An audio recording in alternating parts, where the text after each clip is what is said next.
Kita beralih ke sorotan lain, saudara. Polisi menggeledah kantor dan rumah Kepala Desa Kohot. Penggeledahan ini terkait dengan kasus kepemilikan sertifikat di area Pagar Laut, Tangerang, Banten. Penyidik dari Barreskrim Polri menggeledah kantor dan rumah Kepala Desa Kohot Arsin di Kecamatan Pakuhaji, Kabupaten Tangerang, Banten. 20 penyidik bersama dengan tim Puslapfor dibagi menjadi 3 tim. Dan tidak hanya rumah serta kantor Kepala Desa Kohot Arsin, polisi juga menggeledah rumah Sekretaris Desa Kohot Ujang Karta. Penyidik menemukan dan menyita beberapa dokumen dalam komputer yang diduga berisi berkas pemalsuan girik di area Pagar Laut di wilayah Pakuhaji. Penggeledahan dilakukan setelah 44 orang saksi diperiksa polisi, termasuk perangkat Desa Kohot, BPN, dan pejabat pemerintah Kabupaten Tangerang, jasa surveyor hingga masyarakat. Selanjutnya, polisi akan melakukan gelar perkara.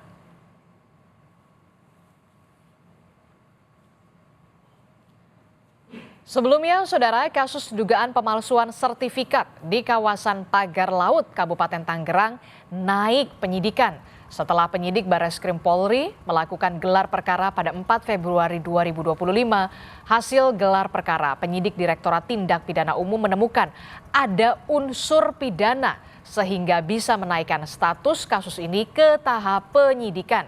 Namun penyidik belum menetapkan tersangka dalam kasus ini karena harus memeriksa ada 25 orang saksi kembali dalam tahap penyidikan.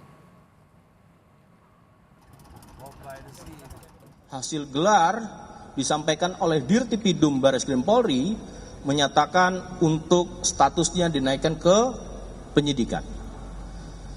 Proses penyelidikan yang sejak dilakukan dari tanggal 10 Januari 2025 sudah melakukan interview, mengundang saksi-saksi, dan disampaikan di sini adalah terkait dugaan adanya tindak pidana pemalsuan SHGB, ya, dan kemudian juga akan kembali memanggil 25 saksi. Salah satu pelapor yakni Perhimpunan Bantuan Hukum dan HAM Indonesia atau PBHI mendesak pengusutan kasus secara transparan. Ketua PBHI Julius Ibrani menyebut sudah mendengar informasi bahwa ada 3 sampai 4 orang yang telah ditetapkan sebagai tersangka usai polisi menaikkan status kasus Pagar Laut ke tahap penyidikan. Menurutnya, pengungkapan masih berproses dan terbuka opsi penambahan tersangka. PBHI telah menyerahkan seluruh data untuk membantu penyidikan polisi, termasuk ada bukti administrasi penggunaan KTP secara ilegal. Kami mendengar terakhir sudah ada penetapan tersangka karena telah dinaikkan status tahapannya menjadi penyidikan, yang artinya pertama betul terjadi tindak pidana, dugaan tindak pidana di dalam proses sertifikasi laut. Itu yang pertama. Yang kedua, ada alat bukti yang cukup, paling tidak 2 alat bukti permulaan sehingga telah ditetapkan beberapa orang tersangka.